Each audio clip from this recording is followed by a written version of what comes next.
In the grim darkness of the far future, there are forgotten stories. Welcome to Alex Gordon Audios.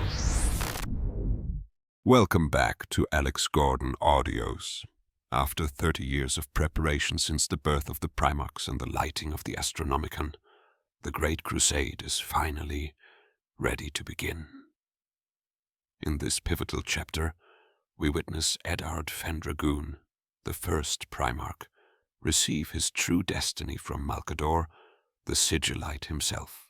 Hidden within the legendary vaults of the Sigillite's secret museum, surrounded by humanity's most precious artifacts, Eddard learns he is to become the Emperor's sword, first among equals, the living weapon that will lead his brothers into the darkness. Armed with Titansword, the legendary force blade that once belonged to Malcador himself, and blessed with his father's golden ring, the Black Lion prepares to launch the first strike of the Great Crusade against the alien slavers of the asteroid belt. The galaxy will never be the same. Chapter 17. Opening Gambits. Location: Vaults of the Sigillite. Date: 812.M30. The day had arrived. 30 years to the day since the lighting of the Astronomicon and the birth of the Primarchs. After decades of preparation, unification, and planning, the Great Crusade to unify the human species was ready to start. Entire fleets orbited Mars. Hundreds of thousands of Astartes, along with millions of Imperial army troops, were gathering and preparing to start the Crusade's first campaign. The solar system was humanity's cradle and needed to be cleansed. As the ashes of the Iron War cooled and the age of strife truly began, slavers, raiders, and worse descended upon the Sol system. Entire orbital habitats were stripped clean. The last surviving bits of ancient terraforming projects were destroyed as colonies suffered under the alien and the mutants' cruelties. Only Mars and Terra had been safe from these cruel predations, protected by technological wonders and the emperors respectively. The emperor had sensed the suffering and misery of billions and had been unable to prevent it. Thousands of years ago, while peering up into the Terran sky atop what had once been known as the Everest Mount, he had sworn a bloody oath to avenge each and every life lost to the treacherous and the insane. Now, the time to fulfill that oath had come. Over the next few days, the 20 legions would launch and reclaim the solar system.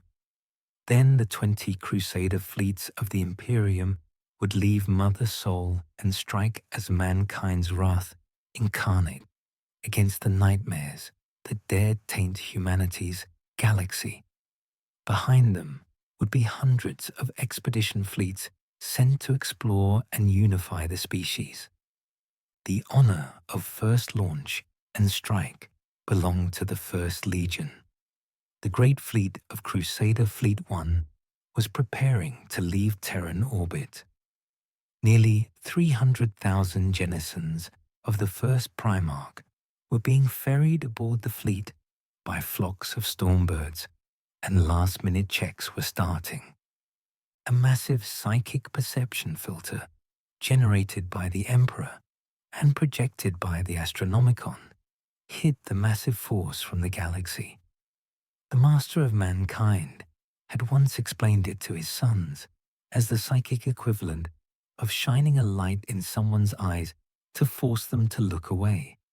In fact, the Astronomicon had a similar effect on most psychically active species in the galaxy that tried to view its source. This was why none of the numerous powerful psychic species that would seek to destroy the infant Imperium had never journeyed to Sol. To them, it appeared humanity had destroyed itself in a great psychic inferno similar to the Eldar. Only the mad, the psychically blind and humans dared enter the inferno. This suited the Imperium's needs perfectly. On the morning of the launch, the first Primarch was called away from his duties by a strange message. Malcador, the Sigillite, required his presence within his sanctum. Eddard Fendragoon had never been particularly close to his father's advisor and friend, unlike some of his brothers. They had maintained mutual respect, and Malcador had helped Eddard refine his force weapon skills. So the request, especially at such a critical juncture, seemed odd. Even so, Malcador was not one to waste time or be kept waiting. So Eddard and his honor guard ventured into the wing of the palace. Malcador called his. They struck a magnificent sight, a fully grown Primarch and his trusted elite. Eddard strode through the vaulted granite halls of the imperial palace, with his sons forming a square around him. Standing over 3 meters, the first Primarch was a heroic myth given flesh. Long golden hair was swept back from his forehead, giving the impression of a lion's mane, framing his aristocratic features. His eyes were forest green, with golden flecks.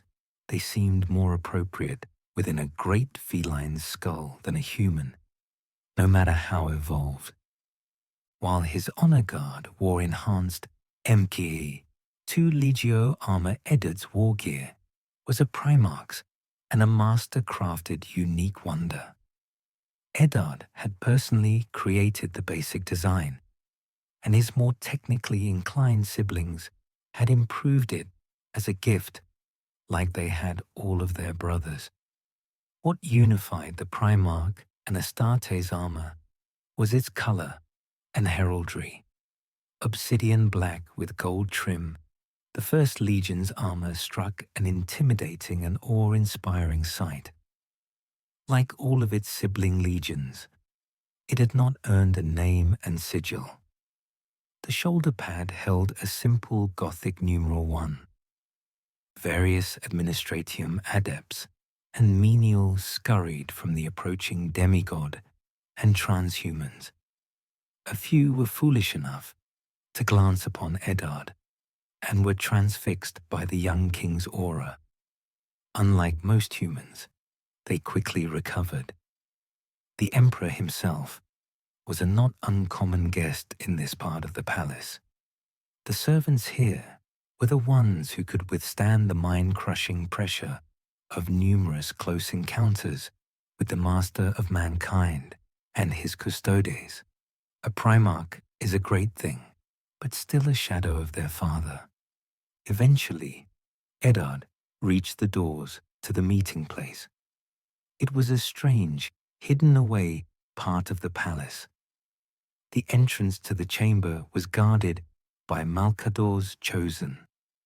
Even if Eddard could not have sensed his pseudo-uncle's soul beyond the doors, the presence of the ancient Psychers Praetorians was an indication of his presence, or at least influence.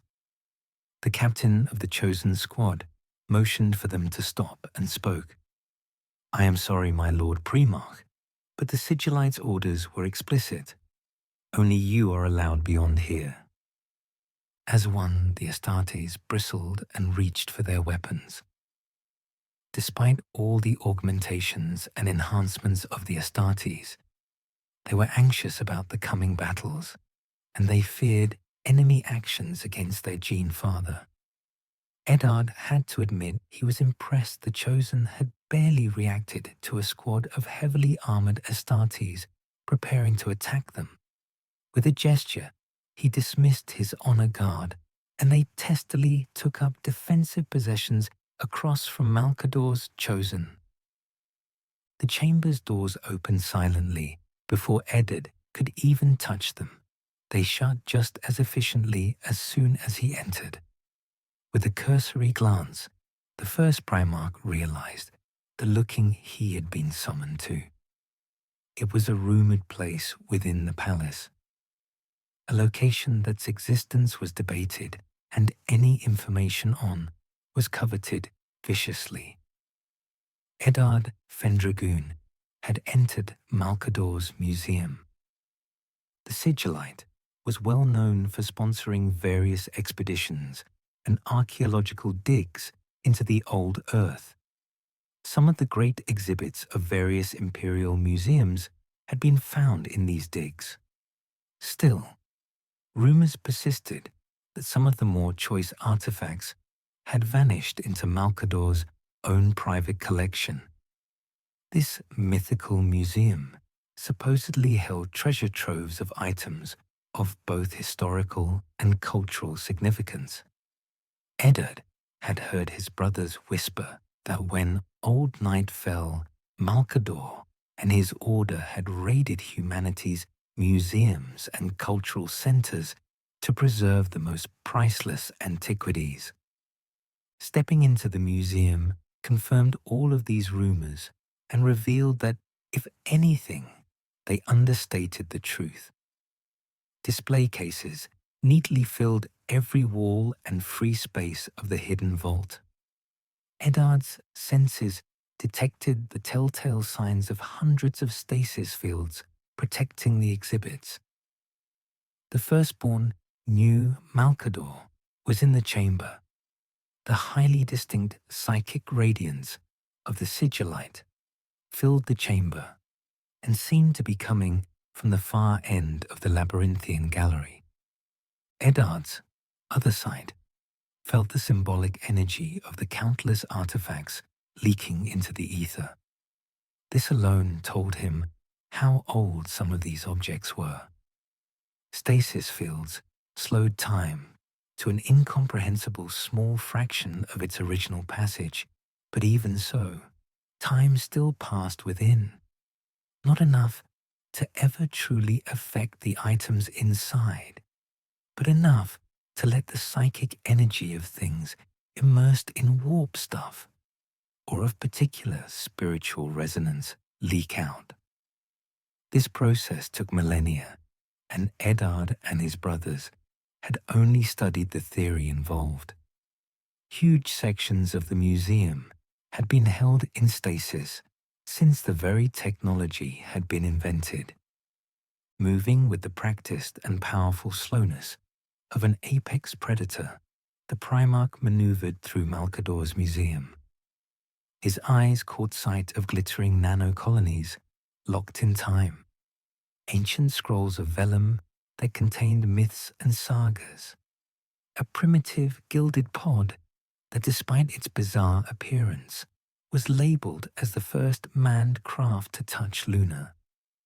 These and countless other exhibits, both small and massive, documented legendary moments from human history. The Primarch knew the chambers sprawled out in every direction, and this antechamber was simply the entrance to a much greater complex of lost wonders. He pondered this as he neared the end of the current chamber. These ponderings were interrupted by an ancient yet still powerful voice echoing from the chamber's far wall. I have worked to maintain this collection for thousands of years. The documentation and protection of our species' history was the duty of my order for most of our spacefaring history. I am the last of that order, and this museum is the last reminder of so much that might forever be lost. So that leads me to my question, Eddard. What do you think of it? The speaker was as ancient and withered as any of the exhibits he had surrounded himself with. Malcador, the Sigillite, the Emperor's right hand, stood in front of ancient stained glass that formed the chamber's back wall. The years seemed to weigh him down, and the ancient mortal sagged against his staff. Even so, one as gifted with immaterial power such as Eddard knew the truth of the man before him. The psychic power that poured off Malcador was second only to his father, and it even felt like a shadow of the golden corona he associated with the Emperor. Observing the museum, Eddard spoke. "It is most impressive, a testament to your wisdom and humanity's saga. That being said, I have 2 questions for you, Uncle." A small smile further wrinkled Malcador's ancient face. It pleased him to be considered family by the Primarchs. "Oh, what questions might you have, Eddard?" Studying the exhibits with clinical detachment, the Primarch responded, "First, if the goal of your museum is to preserve humanity's history, why are you keeping it a secret from humanity?" The smile on Malcador's face turned somber at that. Much was lost when Old Night came. Far more than you could ever imagine. Certain truths and knowledge would be far too destructive if they were widely known. The malignancy in the warp is just one of many horrors humanity must be prepared to face. There is an old saying, "Knowledge is power." Fools and egomaniacs believe that means all knowledge is good and necessary. In truth, knowledge, like any source of power, can just as easily bring ruin as it can success. Eddard knew the truth of those words more than most. He had personally witnessed the madness that had almost claimed his younger brother Magnus. In the 3 months, his sibling had disappeared into the tender mercies of the lighting bearer. The remaining Primarchs had been very well educated in the dangers of the warp. His perfect memory could still summon up the wretched images of witch things that had once been men mutated beyond recognition by the whims of alien intellects. He had been in charge of purging a rogue technocratic commune that went beyond the restrictions of the Lex Imperialis and delved into crafts and rituals born of living madness. Entire hap blocks had to be scoured and melted down to fully remove the mutagenic taint of the Changer of Ways. Wise folk who had sought to better themselves and others had been reduced to muling masses of tumors and broken flesh. Knowledge was indeed a power, and it must be guarded well. Shuddering at what other truths burdened Malcador and his father, which in time would eventually burden him as well, Eddard asked his other question. "I understand that it's a grim reality of our galaxy, but that does not explain why you have summoned me here on the eve of the Crusade." Turning away from the Primarch, Malcador gestured at the stained glass window behind him. Depicted there were numerous scenes that seemed to tell the saga of a king, starting with the claiming of an entombed blade and ending with a band of knights battling monstrous hordes. Eddard knew it was a rendition of the Arthurian legends of ancient Great Britain. Before the Primarch could express confusion over it, Malcador spoke. "Your father and I had high hopes and great worries when we initiated the Primarch projects. You and your siblings could just as easily spell the damnation of our species as be its salvation." That fact had been an open secret among the Primarchs. They knew the powers and abilities they wielded could lead them down foul paths. More than once during their childhood had a Primarch strayed into forbidden and twisted territory. The psychic links that connected the deepest sections of the brothers' souls had helped keep any of them from becoming too far gone. The literal bonds of brotherhood formed a defense against the warp's horror. Continuing, Malcador spoke with a subtle hint of kindness. "Those fears have been thankfully negated. You and your brothers have surpassed any and all expectations we had. Frankly, Eddard, I am proud to consider you my kin, and I believe the future of our species is at its brightest in millennia."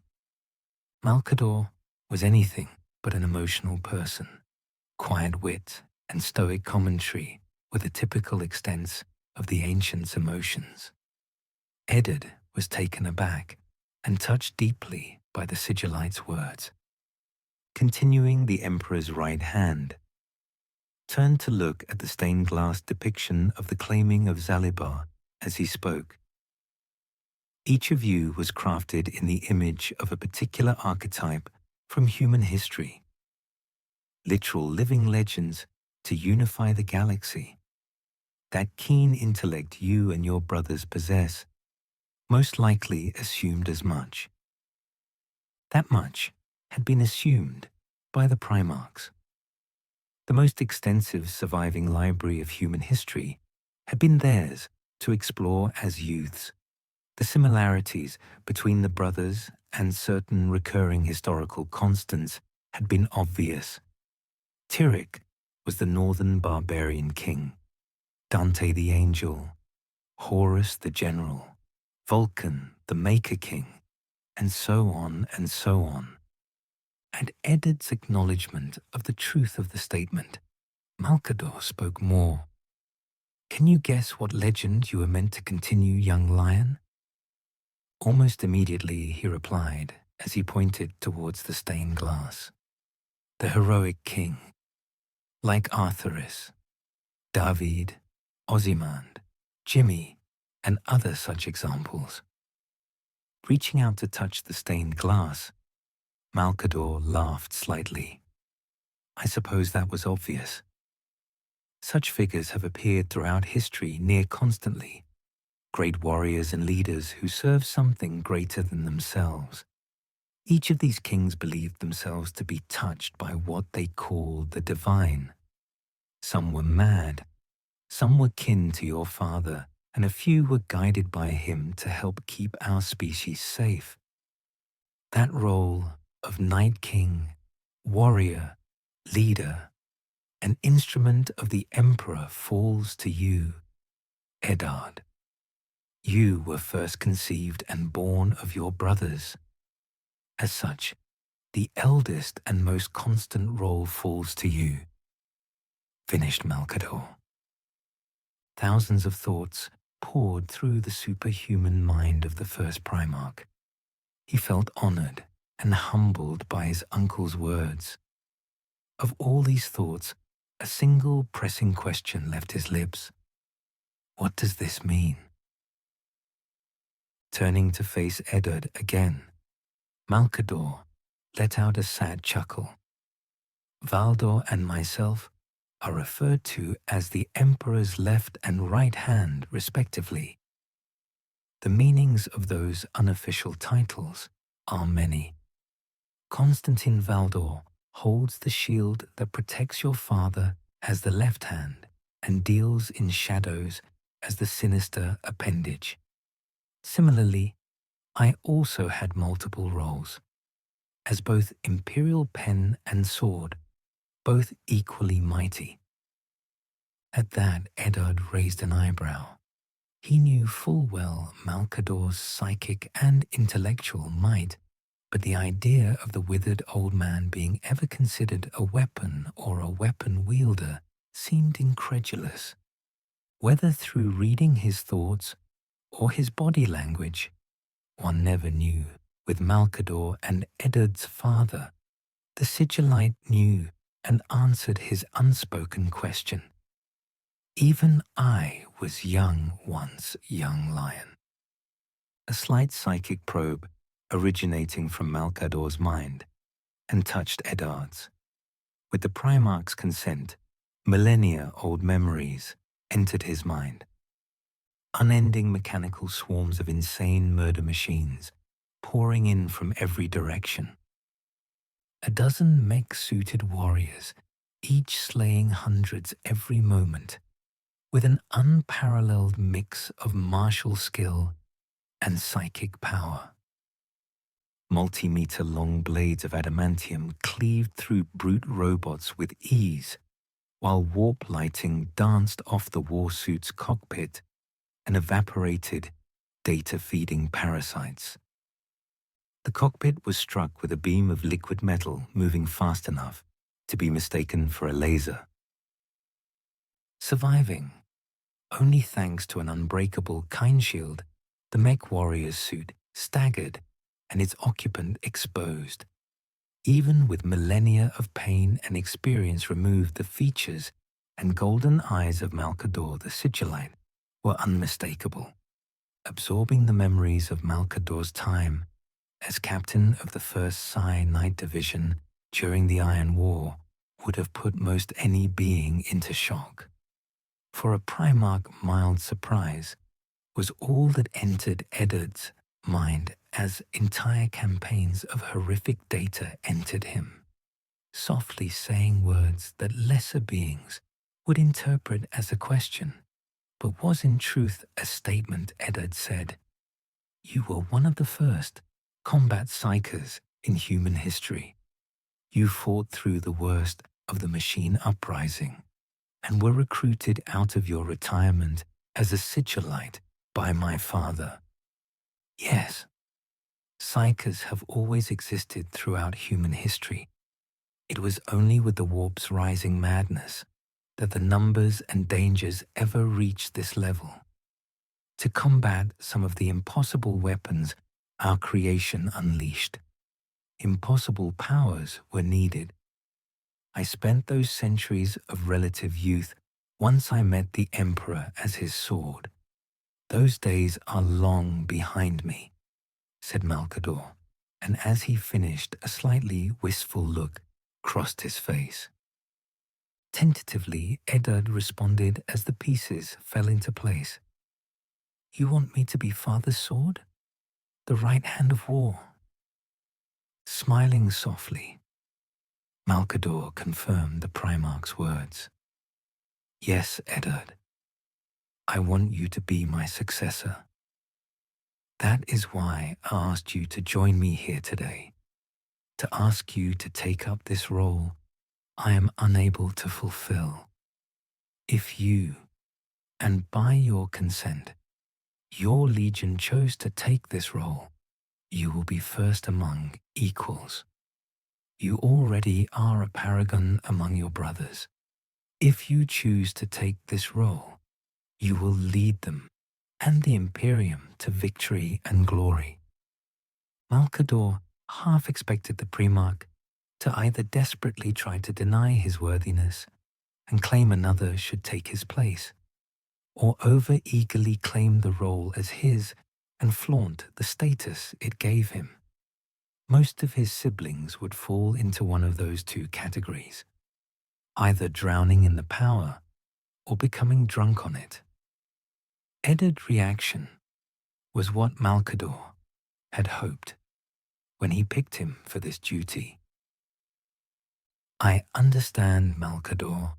I will fulfill this duty to the best of my abilities," responded Eddard, with calm determination coloring his regal face.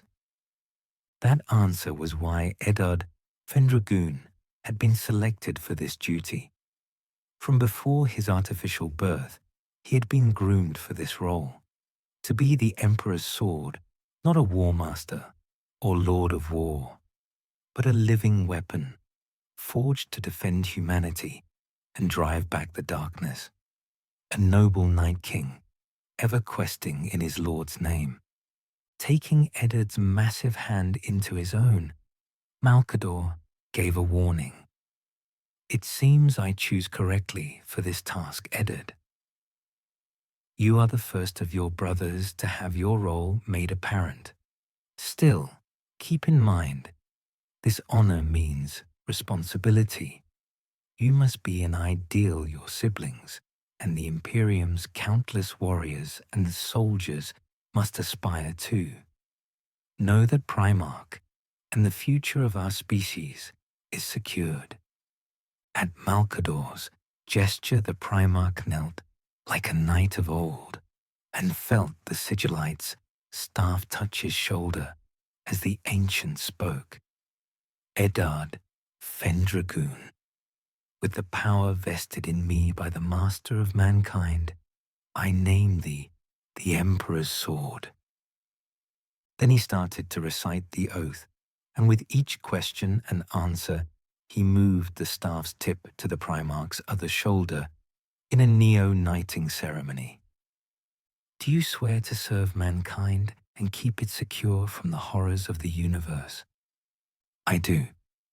Do you swear to always strike those who would do our species harm with a swift blade, a steady heart, and no mercy? I do. Do you swear to set an example your siblings can aspire to, while not lording over them? I do. Do you swear loyalty to the Emperor of mankind and to his grand vision?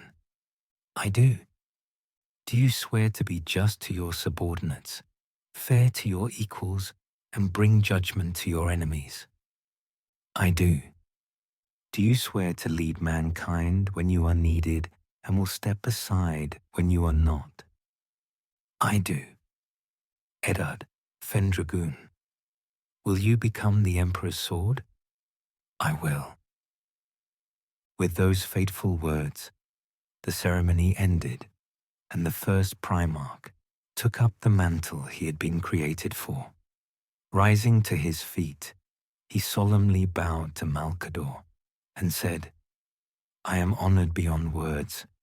I will do everything in my power to fulfill my oaths and continue the example you set, Lord Sigillite. Smiling softly, Malcador responded, I know. I have a pair of gifts for you, Eddard, continued Malcador. With a tap of his staff, the stained glass mural slid into the wall, revealing a hidden display set into the wall. An ancient, intricate force sword floated in the stasis case display. It was more than 2 meters from pommel to tip. Circuits of both material and immaterial energy lined its adamantium alloy blade. In the shape of a classical Europa longsword was mankind's martial history made manifest. Eddard had only ever seen a weapon of equal craft and wonder, and it was wielded by his father. The case opened, field deactivated, and it slowly floated towards the Primarch. Instinctually, he reached out and took it by its hilt. When it was fully in his grip, he knew it was the perfect weapon. Balanced and sized perfectly even for his bulk, its edge had been forged with lost technology to a monomolecular energized tip. Psychic runes and circuits eagerly awaited his mind's touch, and when he connected his soul to the blade, it ignited instantly in blinding white light. Quickly diming it, Eddard moved with it experimentally. It already felt like an extension of his body and soul. This was the sword he had been destined to use. As he felt himself bond to it, a certain leftover flicker of psychic residue hidden within it entered his mind. Realizing the source, he turned to look at Malcador and said, This was your blade, what you used in the Iron War, when you battled alongside Father.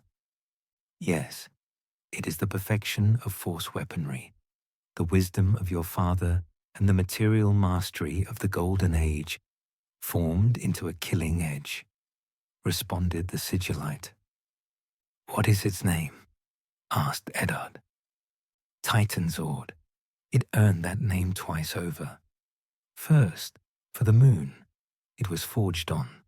Second, for slaying many mad titans during the Iron War. Smiling at the possibilities such a weapon possessed, Eddard thanked his uncle and predecessor. I will wield your gift as the Emperor's sword. Its edge will taste xenoblood, and its fire will scour Neverborn from being. Thank you, Malcador. You have honored me beyond words. That was my gift to you. Don't you want your father's? Asked the ancient psyker. Your father, the Matrari, and I have all been working on gifts for each of you to be presented to each of you at your fleet's launch. One gift of war and one of peace. The Titansword was your gift of war. On that cue, the museum's doors opened, and in walked Megan Windsor, Eddard's Assa Matrari. Dressed in regal dress, common to the noble families she was descended from, she struck the figure of aristocratic matriarch perfectly. Her face held a kind, soft smile that the stern and strong-willed women saved for Eddard alone.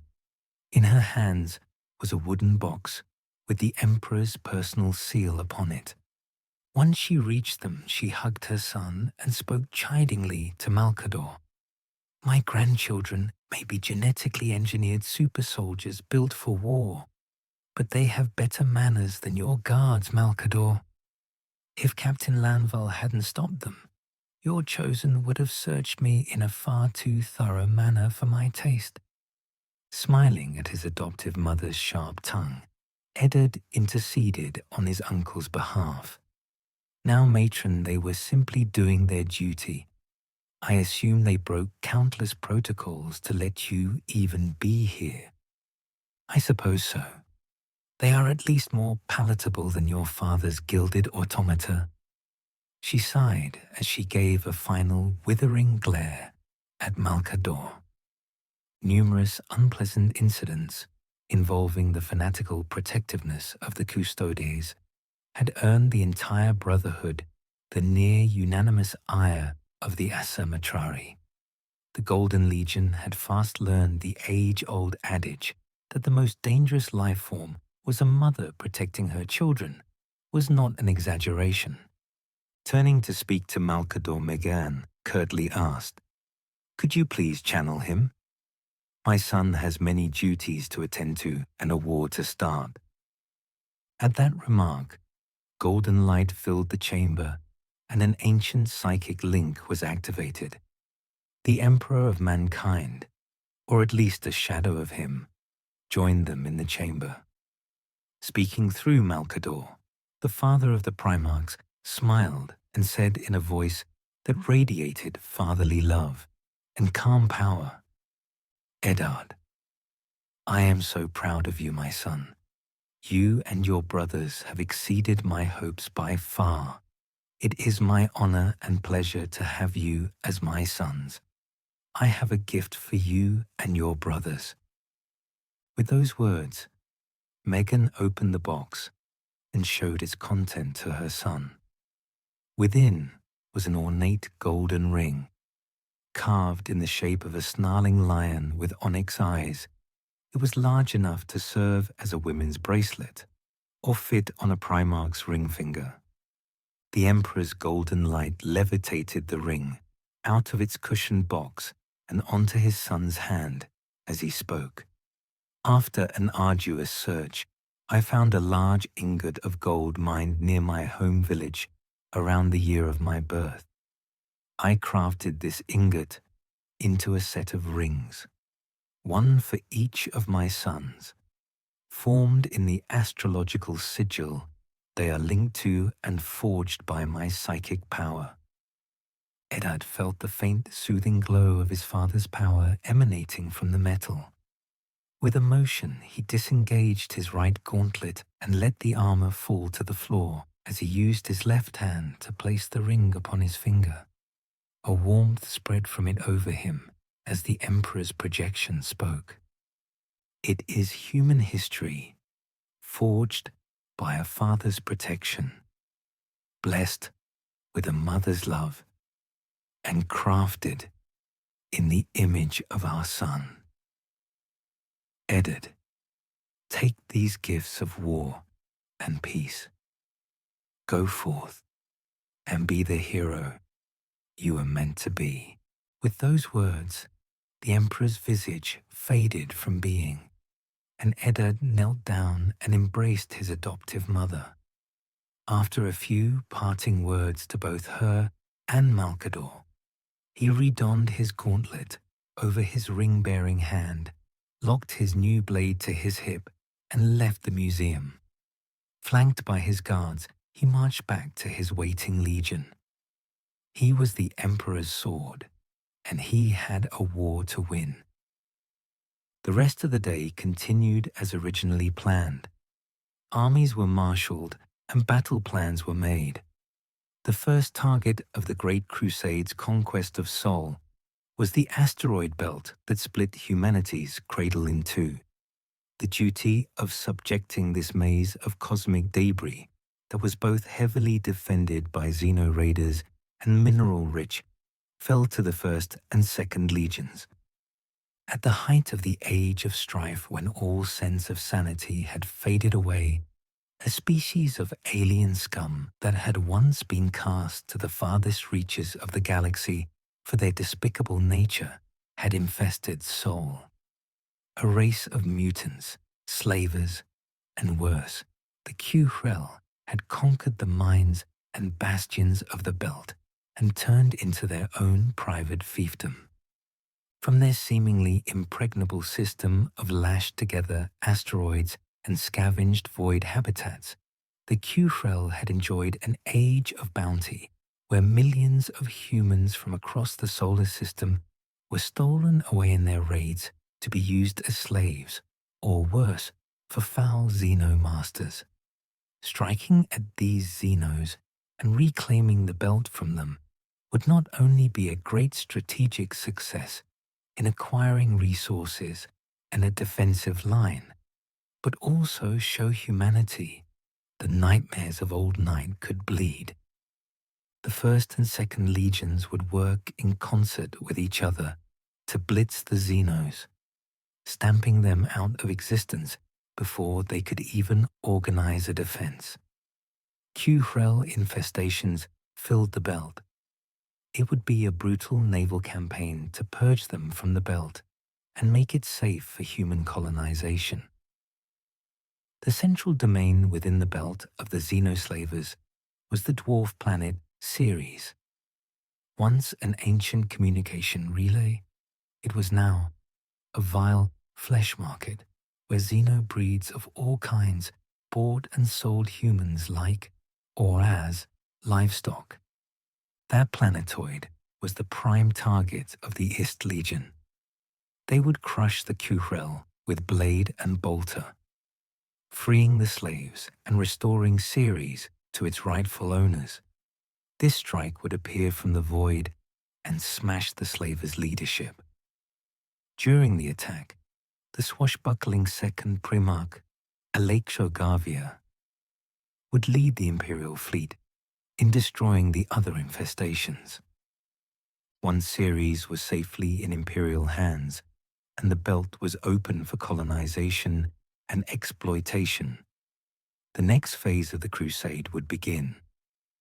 The next 18 legions would spread throughout both inner and outer Sol and reclaim the system. This first step was critical if the initial decisive strike was anything less than that the Imperium would be bogged down in months, if not years, of brutal tunnel fighting. The final speeches and proclamations declaring the start of the crusade had ended days ago. Now the citizens of Terra could only stand by and watch as legions of superhuman soldiers were steadily transported to the waiting fleet. The First Legion's flagship was even now docked in low Earth orbit above Great Britain. The massive Gloriana-class battleship, known as the Tai Pridwen, could hold a complement of over 100,000 battle brothers of the First Legion, along with all the armor, weapons, vehicles, support staff, auxilia, and other necessities of war. That was where Eddard Fendragoon was headed. It had been a few hours since his fateful meeting with Malcador. In that time, final launch preparations had been made, and final words had been shared between him and his Matrari. He was off to war. Of course, he had combat and command experience through training and helping put down numerous threats on both Terra and Mars, but this was no skirmish or exercise. This was going to be a war. The prospect of such a thing sent a shiver up his spine. An instinctual response shared by all great predators when prey was near. Like all Primarchs and humans, in general, Eddard was a complicated being. He was both the noble Night King of the Imperial Court and a vicious apex predator that thirsted for blood and doom. This dichotomy of honorable, noble behavior in civilian settings, while being brutal, efficient, and pragmatic killing machines on the battlefield, was shared by the entire First Legion. 100,000 Astartes of the First Legion were now aboard the T. Pridwin. The massive vessel was the first, and so far only Gloriana-class ship to leave the Martian Ring of Iron. The next 19 were awaiting finishing touches and data collected from the TIE Pridwin's first engagement to be ready for launch. An escort of battle barges, battle cruisers, and comparatively minuscule destroyers, each containing Astartes contingents, formed an honor guard for the massive vessel. Between the dozens upon dozens of ships, 300,000 battle-ready soldiers of the First Legion stood ready to bring hell to the Imperium's foes. Eddard's personal Stormbird landed within his flagship, and the Primarch and honor guard made their way through rows of saluting Astartes. Some of these Astartes had never seen their Gene Father in person. These young battle brothers managed to maintain their composure even as the demigod of war, their very genetics, were bound to strode past them. Armored in a flawless obsidian plate and armed with a sword forged to a perfect killing edge, he was the Imperium's Black Knight in all its terrible glory. Leaving the hangar, the Primarch and his guards ventured to the ship's bridge. The command throne of the vessel was gigantic, sculpted to fit the Primarch's mass.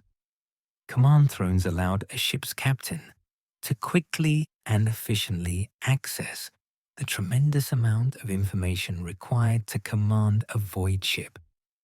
The TIE Pridwin's throne was a much greater object. It was interlinked with the entirety of the First Legion's fleet and allowed a being of sufficient intellect and willpower to not only observe and understand the entirety of the fleet, but command it near instantaneously. Orders could be transmitted to the command thrones of the fleet's various ships and allow mass synchronization and grand strategy on a nearly unmatchable scale. Eddard was skilled at fleet command and could wield his personal fleet as if it were all his own ship. Even so, he utterly paled in comparison to the other Primarch involved with this mission. Alexo Garvia had earned his nickname of Void Master many times over. In both simulations and actual void exercises, he had surpassed his siblings easily. The second Primarch had arrived into his current flag vessel hours before and had taken command of the hundreds of massed Imperial ships readying for the battle to come. Once his armor and mind were fully synced into his throne, Eddard let the never-ending onslaught of data, both trivial and critical, bombard him. Processing at a rate a macro-cogitator would be hard-pressed to match, the Primarch grasped and understood the condition, capabilities, and best tactical uses of the fleet. A small smile crossed the Primarch's face as he confirmed the fleet was combat-ready and awaiting his orders. Within the torrent of data was a vox burst from his brother's current flagship, the battle barge Endeavour. It was a private communique from his brother, who had apparently earned the title of Imperial Explorer. to match Eddard's role as the Emperor's blade. The first and second-born Primarchs were close to each other, and despite the contrast of Eddard's stoicism and Alesos' rambunctious energy, the message read, "To the Emperor's sword. Good hunting, and stay safe, my brother." Smiling at that, Eddard allowed himself a few more moments of contemplation and humanity before he slipped into the role of commander. One of the techniques the Primarchs had learned was a way of compartmentalizing themselves into various roles. It helped diminish battle fatigue and centered the superhuman emotions that were a side effect of the Primarch's nature. As a commander, Eddard was no longer the noble and charming knight of the Imperium, but the ruthless and calculating Black King of War. His father and species needed to win the war for survival. Opening up a Vox link to the First Legion fleet, Eddard, the commander, spoke to the First Legion fleet, both Astartes and mortal. "This is Primarch Eddard Fendragoon. I am hailing all vessels of the First Legion." Hundreds of thousands of souls snapped to attention and paused from labor to listen to the Primarch's words. Today, the first of many battles for humanity's survival will be fought. The galaxy is a dark place, filled with terrors beyond imagination. For too long, these horrors have hidden in the shadows and preyed upon our people like the vermin they are. The galaxy has become a domain darkness and fear that shall stand no longer. In this dark galaxy, we shall be the light. A cheer burst forth from countless throats at the demigod of war's words and instantly quieted as he continued. "I met with my father, the master of mankind, and his right hand, the sigillite, earlier today. In our meeting, they honored me and this legion while simultaneously charging us with a great task. The First Legion has been selected to be the Emperor's sword. We are to be the first among equals, and the standard all will be measured against. We shall be a blade within the Emperor's hand, ready to strike down humanity's foes no matter the cost. This legion has been given the role of being the Emperor's will incarnate. Our duties shall be great. We must exemplify the Imperium's best in peace and obliterate its foes with utmost fury in war. We will be the first and the exemplar for what Astartes and the human species can do. Failure is not an option. I will drive myself to my very limits in service to mankind and its master. I ask my sons and our mortal comrades in arms to do the same." As the speech ended, a thunderous chant erupted of F-E-N-D-R-A-G-O-N. Fendragoon, Fendragoon. With his speech concluded, the first Primarch took his legion to war. At his command, the first 100 ships of the First Legion left Terran orbit and prepared to strike against the Xeno menace. Moving with a disturbing synchronization, only a Primarch-guided fleet could possess the vessels formed into battle formation as they reached the lunar Lagrangian point. The fleet's formation had similarities to both a solar system and an arrow in construction. The massive bulk of the Typridwin formed the shaft, battle barges forming the head, and the battleships of the fleet forming the fletching.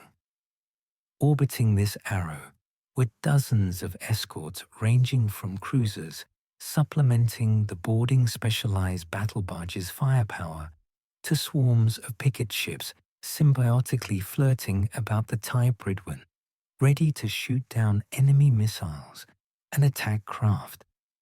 Under the Primarch's commands, the fleet moved as one.